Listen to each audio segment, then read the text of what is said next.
dan kawinnya Alia Anissa Zefar Masaid binti Raden Panji Chandra Pratomo Sami Haji Masaid dengan mas kawin tersebut tunai.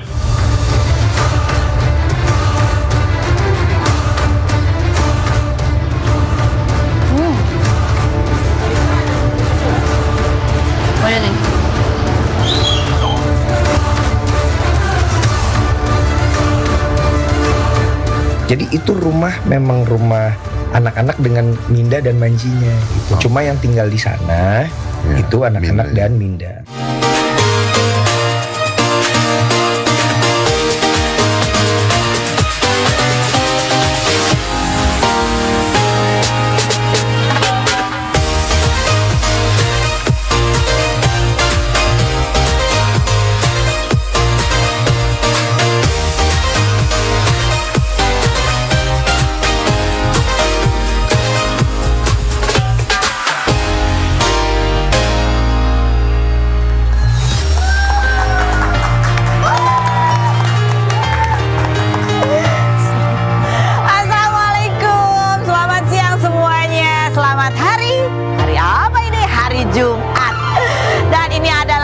Pernikahannya Thorik dan Alia ya. Selamat buat Thorik dan Alia dan saya Karos ya di hari bahagianya Thorik dan Alia.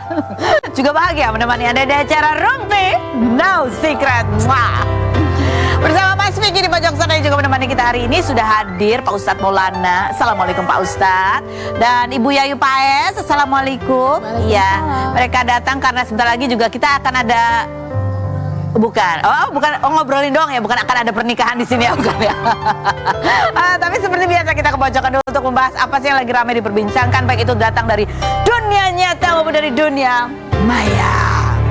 Tentu saja yang lagi ramai, lagi hot itu adalah berita pernikahannya Thorik dan Alia ya. Di hari Jumat ini akhirnya pasangan ini resmi menjadi suami istri gitu. Akadnya dilaksanakan tadi pagi ya. Seperti apa videonya? Coba kita lihat cuplikannya berikut ini. Untuk ibuku tersayang, sejak Alia dilahirkan dan dibesarkan dengan penuh kasih sayang, banyak kesalahan dan dosa yang telah Alia perbuat kepada ibu dan Alia meminta maaf yang sebesar-besarnya. Alia mohon maaf kepada ibu atas segala kesalahan Alia, dan Alia tidak akan pernah mungkin bisa membayar semua yang telah ibu lakukan untuk Alia. Bismillah ya Bu. Saya terima nikah dan kawinnya Alia Anissa Zefar Masaid binti Raden Panji Chandra Pratomo Sami Haji Masaid dengan mas kawin tersebut tunai. Yeay, lancar. Selamat ya Thorik dan Aal. Mudah-mudahan bahagia terus, bahagia, sehat dan terkabul semua doanya. Amin. Ada yang, nah ini nanti kita bahas ya mengenai beberapa komentar netizen, entah itu dari kok Aal pada saat minta izin ke Reza kok lihat senyum-senyum aja gitu ya. Biasanya kalau pengantin di momen itu tuh biasanya nangis gitu. Terus habis itu ada lagi yang menyoroti mengenai kok di bulan Suro gitu ya kan. Terus ada lagi yang menyoroti yang kemarin-kemarin sih bertanya soal mahar apalah segala macam ya. Tapi nah kita di sini di pojok kita akan membahas apa kisi-kisi lainnya yang juga ramai menjadi perhatian netizen, yaitu Maya Estianti kemarin sempat ketika ditanya siapa sih pacarnya El Rumi gitu ya, dia bilang lihat aja nanti di kawinannya di kawinannya Thorik sama Aal, siapa yang dibawa sama El itulah pacarnya gitu kan, dia ngomong gitu kan, iya nggak sih? Nah, orang jadi penasaran kan, apalagi El Rumi tuh hari ini juga termasuk bridesmaid-nya. Ada hadir tadi di akad nikah. Kok bridesmaid? Cewek dong ya, groomsmaid-nya. Ini coba deretannya. Siapa aja sih ini?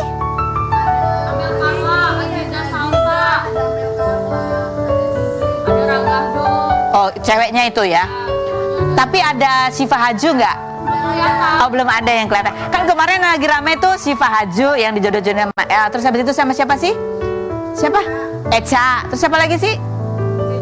Dua itu ya, siapa yang dibawa gitu ya kan. Kalau ini cowok-cowoknya, jadi belum kelihatan siapa yang digandeng sama El. Ya nanti malam lah kita lihat. Oke, sekarang kita lihat ya komentar netizen di seputar prosesi akad nikah Thorik dan Aal. Apa aja sih yang menjadi perhatian netizen? Coba kita baca yang pertama. Komentarnya mana? Komentar. Gak ada haru-harunya sama sekali katanya gitu. Ya, yang berikutnya. Masa iya nggak ada harus? Dia kuat banget, dia nggak nangis. Ini yang bilang, kalau waktu aku sampai nggak bisa ngomong saat minta izin. Yang berikutnya, ada lagi nikahan apa nikah beneran sih kayak gitu. Gara-gara cuma nggak nangis doang. Oke. Yang berikutnya ada lagi komentarnya. Perasaan lebih mewah dan sakral nikahan. Oh, ini yang membanding-bandingkan ya. Yang berikutnya ada lagi komentarnya. Emang boleh ya di bulan Suron nikah. Yang berikutnya ada pertanyaan lagi. Gak penting pengantinnya L datang sama siapa.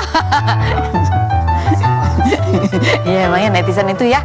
Aduh, jara-jara ya. Tapi ya kita nanya ya, kalau mungkin dari pertanyaan-pertanyaan komentar netizen ini ada hal yang bisa kita tanyakan kepada dua bintang tamu kita untuk memperluas wawasan. Kita lihat dulu profilnya berikut ini. Hari ini, Jumat 26 Juli 2024, Thorik Halilintar dan Aliyah Masaid resmi menikah dengan mahar Rp26.072.024 dan diwakilkan oleh Muji Masaid selaku paman Aliyah serta dihadiri Presiden Joko Widodo sebagai saksi dari pihak Thorik dan Ketua MPR Bambang Susatyo sebagai saksi dari pihak Aliyah. Sebelum melaksanakan ijab kabul, Aliyah diantar ke meja akad oleh kakaknya Zahwa Masaid dan adiknya Kianu Masaid serta meminta maaf dan restu ke ibunya Reza Artamevia yang tampak menangis. Pasangan yang menikah dengan adat panggih yaitu upacara adat Jawa yang mempertemukan mempelai pria dan wanita sebagai suami istri ini dikabarkan dekat sejak September 2023 melaksanakan lamaran secara personal di Thailand pada Mei 2024 serta lamaran resmi antar keluarga pada 23 Juni 2024. Seperti apa suasana pernikahan Thorik Halilintar dan Aliyah Masaid? Saksikan kisah selengkapnya hanya di Rumpi No Secret. Ya. Alhamdulillah, yang menjadi saksi nikahnya ada Bapak Presiden Jokowi dan juga Bapak Bambang Susatyo gitu ya. Nah, sekarang kita mau lihat ini yang menjadi ramai perhatian netizen itu adalah pada saat prosesi minta izin gitu ya. Kok Aliyahnya nggak terlihat terharu ya, antara Rezanya sudah mengusap air mata. Tapi kalau aku mendengar dari suara intonasinya Alia sih sebenarnya itu udah tercekat gitu ya, nangis ya. Tapi mungkin netizen berharap kalau orang nangis tuh ekspresif gitu ya, berair mata. Seperti apa coba kita lihat ya berikut ini. Untuk ibuku tersayang, sejak Aliyah dilahirkan dan dibesarkan dengan penuh kasih sayang, banyak kesalahan dan dosa yang telah Aliyah perbuat kepada ibu dan Aliyah meminta maaf yang sebesar-besarnya. Aliyah mohon maaf kepada ibu atas segala kesalahan Aliyah dan Aliyah tidak akan pernah mungkin bisa membayar semua yang telah ibu lakukan untuk Aliyah. Bismillah ya Bu. Untuk putriku tercinta Aliyah Anissa Zafar Masaid, Ibu senantiasa memaafkan segala kesalahan dan dosa-dosa Ananda. Demikian pula Ibu mohon maaf lahir batin atas segala kesalahan.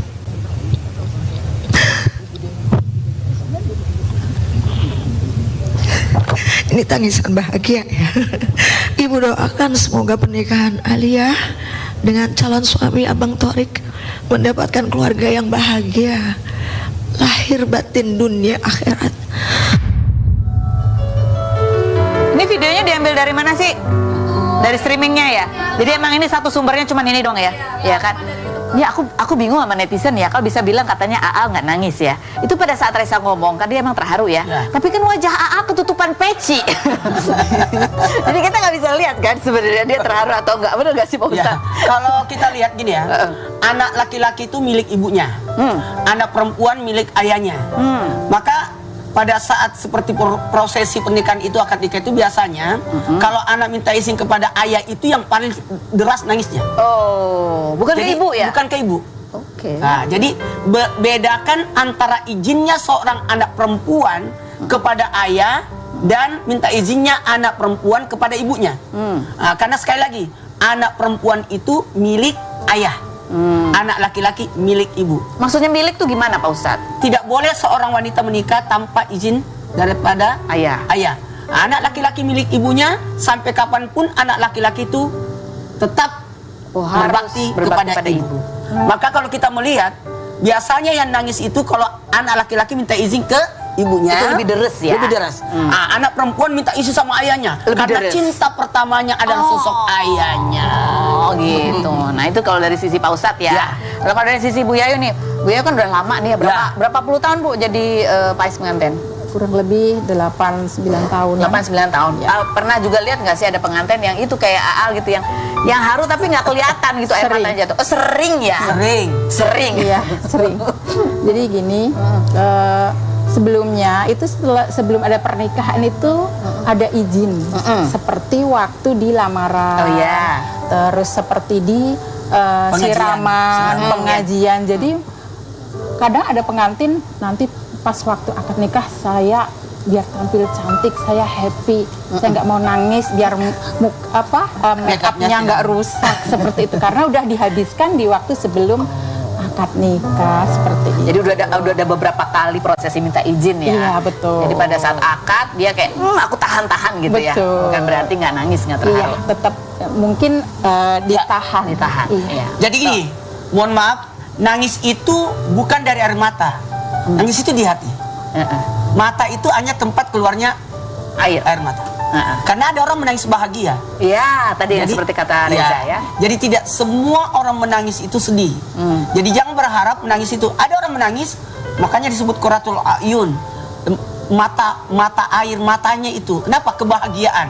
Jadi betul tadi saya setuju juga karena dari ya bisa jadi dia nangisnya di saat pengajian, siraman dan sebelum-sebelumnya. Jadi kita ini tetap berbaik sangka. Iya. Oke, komentar netizen soal make up? Oke, nanti kita tanya ya. Iya, Make up tadi juga bilang cantik kok. Coba ada komentarnya. Coba baca, coba. Ana, komentarnya. Komentarnya. Jadi sambil menunggu komentar, jadi tetap gini aja. Kita tetap berbaik sangka atas apapun yang terjadi. Apalagi ini kan prosesi ini kan dihadiri RI 1. Iya, betul. Dan ini sakral banget. Betul tadi, jangan sampai make upnya luntur. Apalagi ini kan ditayangin, jadi itu betul-betul menjaga. Dan ingat, ini prosesi alhamdulillah, syukur. Karena marah, reaksi. Sehingga mulai air mata, sabar, kemudian ridho. Di atas ridho adalah syukur. Jadi kalau ada orang pada saat prosesi akad nikah itu dia sampai tegar seperti itu, berarti dia sudah berada pada posisi syukur. Syukur. Masya Allah. Jadi tetap kita baik sangka. Oke. Nah yang berikutnya kita mau bahas juga mengenai ini ya. Kalau kan biasanya kalau ada Jawa terus ada istilah manglingi gitu ya. Manglingi itu apa lagi? Nah, aku orang Makassar nggak ngerti. Silakan Bu Yai jelaskan. Jadi mangklingi itu berubah. Jadi dari make up sebelum nikah dan ketika akad nikah ada aura. Iya. Seperti itu. Aura itu siapa yang melihat? Kadang kita cantik itu relatif, menurut saya pribadi ya. Kalau jadi, menurut kebanyakan orang ya mangklingin. Menurut Ibu Yayu make upnya Alia cantik mangling karena di zaman sekarang itu untuk siapa yang make upin kita itu kan selera ya. Mau yang agak soft, mau agak bold atau mau yang cetar itu kan kembali ke selera. Menurut saya itu cantik itu pede. Cantik itu pede ya. Lihat kebahagiaannya Mas Said. Aduh, cantik banget Masya Allah ya. Nah ini kan biasanya kalau ada ritual di adat Jawa gitu ya kan biasanya kan ada yaitu puasa yang merias juga puasa zaman gitu. Dulu, zaman dulu. Zaman dulu itu banyak orang-orang Jawa itu mutih. Mutih itu puasa hanya makan nasi putih, minum air putih gitu. Biar make upnya tidak luntur. Berbeda dengan sekarang, itu make up kan banyak yang matte, anti badai, anti air, anti hujan lah seperti itu. Jadi itu aman. Begitu juga pakai paes. Kalau zaman dulu kan paesnya pakai namanya pidih, itu terbuat dari lilin. Jadi kalau agak kepanasan dikit luntur gitu. Kalau sekarang kan kita menggunakan produk yang dari make up juga, yaitu pakai eyeliner kan. Jadi yang ini waterproof juga, ya. betul. Nggak usah sebut mereknya ya. Kita nggak kerja sama. Enggak. Yang waterproof gitu seperti itu. Jadi sekarang teknologi make up juga sudah berkembang dibandingkan zaman dulu. Kalau dulu memang perlu puasa putih supaya nggak luntur, awet.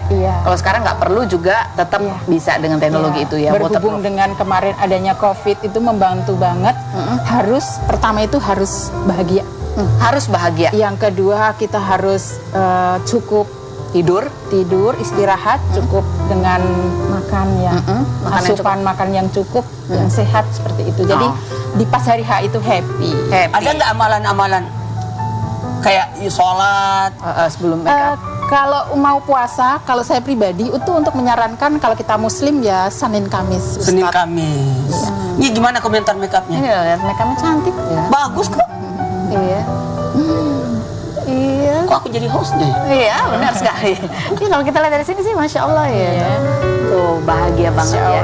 Dan ini kan kalau arti Pais gitu kan sebenarnya. Ini kan Paisnya Pais Solo ya. Iya, Pais Solo. Pais Solo. Ini kan artinya kebahagiaan ya. Pais itu Betul. menandakan kebahagiaan ya. Oh. Itu. Simbol dari pengantin ya. Simbol dari hanya pengantin yang pakai pais. Iya. Ya tamunya jangan pakai oh. pais ya kan. Itu hanya khusus untuk pengantin aja. Nah ini sebenarnya kalau ritual, kalau tadi kan kita lihat juga ada beberapa ritual yang dijalankan oleh pengantin. Iya. Ini kalau kita menanya sekilas aja, kalau sebetulnya kalau di adat Jawa boleh nggak sih kita milih ritualnya ya, ini iya ini enggak, atau harus komplit kalau memang mau? Boleh biasanya tergantung waktu. Iya. Misalkan durasinya akad ke resepsi itu tidak panjang, itu mungkin ada yang satu ditiadakan, ada yang satu disimpel. Misalkan ada yang penjemputan besan atau tilek nite itu bisa langsung aja si besan untuk hadir, langsung dihadirkan di pelaminan. Nggak perlu dijemput. Seperti itu. Balik kan sekarang modelnya kan emang di gedung gitu, jadi semua orang memang sudah ada di situ. Betul. Gitu ya. Oke, baiklah.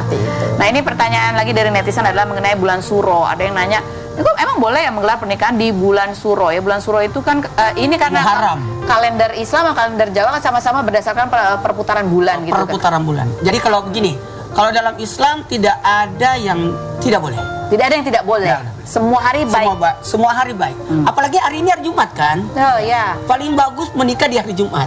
Oh gitu. Iya, paling bagus. Jadi gitu. untuk pernikahannya harinya bagus hari Jumat. Mungkin ada yang berkata bulannya nggak pas. Karena bulan yang dimaksud di sini, mohon maaf ya, itu sebenarnya biasanya yang dilarang itu bukan dilarang sih.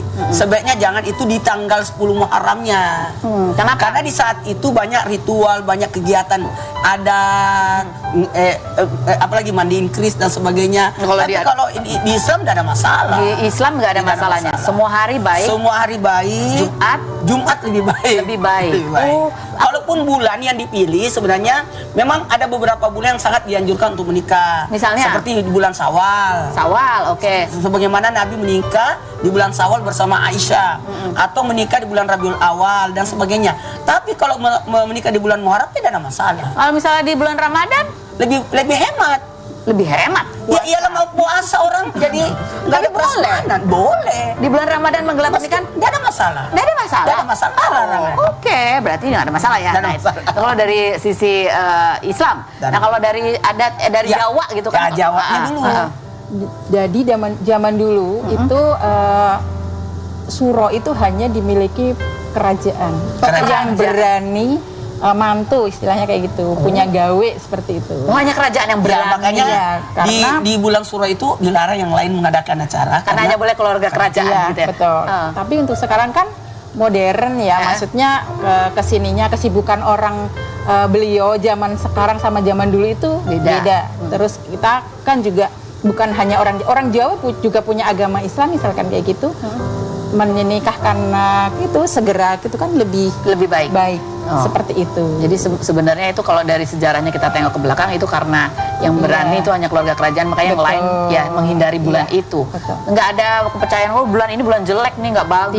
Tidak ada sesungguhnya. Tidak ada. Oh, jadi nggak masalah ya. Ya sebenarnya di dalam Islam juga sebenarnya ada memang yang dihindari. Ada yang dihindari. Rabu terakhir di bulan setiap bulan. Oh, Rabu terakhir setiap bulan. Setiap bulan. Kenapa? Bulan-bulan Islam karena itu adalah sesuatu yang nggak bagus. Apalagi di Safar bulan depan ya. Safar Rabu terakhir. Itu adalah Rabu Wakasan itu sebenarnya nggak boleh. Artinya kenapa? Karena Nabi diracuni di Rabu terakhir itu. Oh.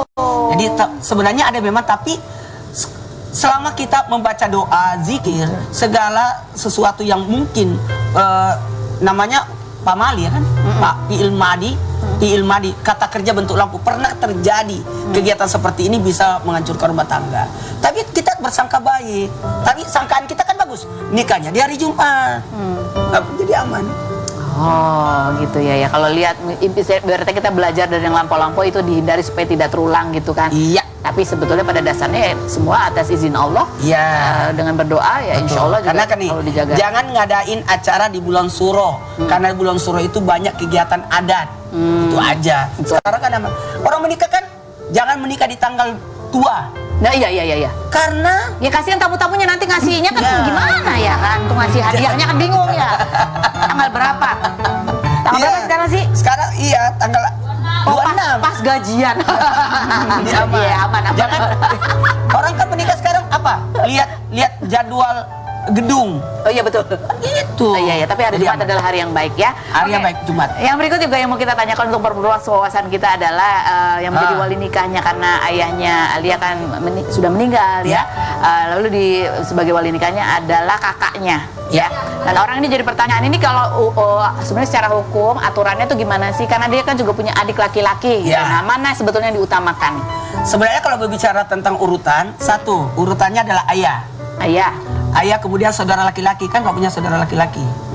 Ada kan saudara laki-laki sekian tapi ada umurnya ya kan adik-adiknya Ya, ada umurnya harus balik. umurnya Harus oh, baginya. harus balik tuh umur berapa? Ya 13-15 lah. Oh, oke. Kemudian mohon maaf, tunggu dulu, saudara seayah seibu. Yang mana nih yang kedua ini? Iya. Oh, saudara seayah seibu. Saudara itu seayah yang seibu. yang urutan keduanya ya. Oke. Yang Kemudian ada saudara seayah. saudara seayah. Sama saudara seayah sama ya. Nah, kemudian turun lagi ke kakek sebenarnya. Kakek. Kakek lebih unggul. Oke. Kakek dari garis ayah. Dari garis ayah. Semua dari garis ayah. Oh, semua. Wali itu semua berasal dari garis ayah. Karena wali la nikah illa wali. Tidak ada pernikahan kecuali harus ada wali. Karena rukun nikah kan ada 5. Mempelai laki-laki, mempelai perempuan, kemudian wali, saksi, ijab kabul. Ijab kabul. Nah, jadi ini sudah sah. Nah, masalah kewalian itu kan wali itu dalam Islam ada 4. Ada wali nasab yang tadi garis-garis itu, ada wali hakim. Kalau tidak ada ini wali baru yang diwakilkan, yang ditunjuk oleh mempelai. Kalau tidak ada wali hakim, tidak ada wali nasab. Ditunjuk oleh mempelai. Ya, kalau wali maula itu kalau dia budak, maka majikannya lah yang jadi walinya. Tapi dalam proses ini pernikahan dalam Islam cuma 2 wali yang selalu kita gunakan. Wali hakim, wali nasab, wali hakim. Urutan-urutan ini aman. Jadi aman. Jadi ini ya nggak apa-apa ya. Tapi ini kita belajar karena masuk lagi ya. dari garis ayah. Saudara ayah. Saudara ayah. Saudara adiknya yang seayah kan memang masih kecil lah istilahnya. Kemudian ya. abis itu langsung saudara ayah.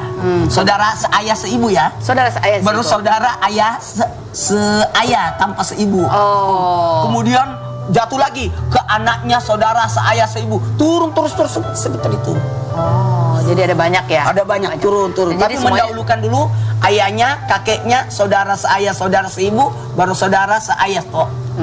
Oke, itu penjelasannya ya. Nah Baru ini kan, paman. nah ini soal mahar nih gitu makanya ya. Mahar, penjelasan mahar dalam Islam itu sebenarnya maknanya apa? Nah kan zaman sekarang juga kan boleh nggak sih mempelai perempuan itu menetapkan mau maharnya seperti apa? Terus boleh nggak sih mahar-mahar, kan kita kalau sering berita tuh mahar-mahar yang ajaib-ajaib gitu, yang tidak biasa ya. Ada nggak? Nih. Ini. Ada sertifikat rumah ya kan, minta mahar. Ya. Ada yang maharnya kain kafan dan alat-alat kematian gitu. Ada yang mahar sendal jepit, ya kan, itu. Jadi gini, berbicara Bu Yayus gitu ya. Jadi gini, mahar itu adalah nilai kesungguhan. Nilai kesungguhan, dan mahar itu miliknya, haknya istri. Haknya istri. Jadi kesungguhan, haknya istri, dan yang bernilai. Dan yang bernilai. Mahar yang terbaik adalah emas. Mahar yang terbaik adalah emas yang bernilai. Tapi ingat dulu,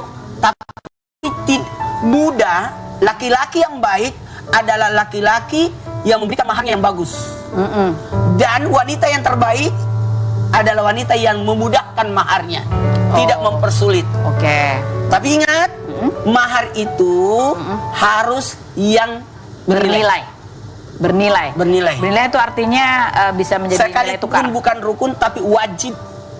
Hukumnya wajib kepada mempelai laki-laki ada mahar. Pada saat ijab kabul, sebutin maharnya apa? Iya. sebutin maharnya. Oke, baik. Ini apa mau ngapain sih? Dari tadi ganti-ganti melulu. Mau ngapain? Bingung dia. Jadi yang bernilai ya. Oh, ada. Kalau misalnya pengantin wanita minta gitu, Minta boleh. tapi Boleh. memudahkan gitu. Ya itu tadi, boleh meminta tapi memudahkan. Oke. Contoh, saya mau maharnya pasirnya bulan, repot. Oh iya. Kalau pasir buat bangun rumah boleh ya? Boleh. Saya mau boleh tuh. Pasir buat bangun rumah boleh. Boleh. Walaupun semata-mata bukan uang atau bukan emas. Ya, Nggak apa-apa. apapun boleh. Apapun Bahkan bernilai. mahar kalau tidak ada apa-apa, ambil ayat Quran, Itu juga boleh. 20 ayat 20 ayat. diajarkan. Boleh. Boleh. Oh, oke, baiklah. Nah, kalau Bu Yayu melihat prosesi pernikahan yang mungkin menjadi perhatian atau ingin dikomentari oleh Bu Yayu, ada nggak dari prosesi pernikahannya Alia dan Ada yang mau dikomentari? Tidak ada sih. Ya. Cantik kok. Cantik ya. Lancar, alhamdulillah. Dan iya tadi udah banyak dijelaskan ya, tadi juga kalau mau soal nangis atau nggak nangis ya banyak cerita di balik situ gitu ya, bukan berarti dia tidak terharu, pasti terharu juga. Dan tadi soal Siapa yang tahu kalau dia nangis sebelumnya? soal pangling-manglingnya adalah bahwa ya tergantung siapa yang lihat, itu jadi sifatnya jadi objektif gitu ya. Tapi dan itu kalau soal make up zaman sekarang memang tergantung selera pengantinnya seperti apa gitu. Tapi ya makna adat itu kan sebuah harapan dan doa sebetulnya ya, bahwa pais itu artinya kebahagiaan. Wah. Adat-adat juga termasuk di dalamnya gitu. Oke, baiklah Pak Ustadz, Bu Wina terima kasih sudah hadir berbagi ceritanya. Sekali lagi kita turut berbahagia ya buat Thorik dan Aal. Kalau diomongin meriah atau tidak meriah ya itu lagi amat sangat subjektif yang nonton, yang lihat. Berikut kita ada tamu selanjutnya, ada Wina Natalia. Kita lihat dulu profilnya berikut ini. Wina Natalia, penyanyi, penulis sekaligus pebisnis kelahiran 1986 yang pernah menikah dengan Wisnu Tama namun bercerai pada 2005. Wanita yang memiliki bisnis perlengkapan bayi ini menikah lagi dengan mantan vokalis Drive Anji pada 13 Juli 2012 dan dikaruniai 2 anak laki-laki namun resmi bercerai pada 18 Juli 2024. Di tengah proses perceraian, Anji dituduh berselingkuh dengan Juliet Angela, istri dari rapper Sexy Goat yang dibuktikan dengan tiket penerbangan menuju Bangkok. Namun Anji membantah tuduhan tersebut dan klarifikasi melalui akun Lambe Turah hingga beberapa media lain ingin mewawancarai tetapi ditolak. Pasca bercerai, Anji mengaku masih membiayai kebutuhan rumah tangga hingga budget untuk Wina ke salon yang kabarnya mencapai 88 juta. Benarkah setelah cerai Wina dan Anji jauh lebih akur? Dan adakah kemungkinan mereka akan rujuk? Saksikan kisah selengkapnya hanya di Rumpi No Secret.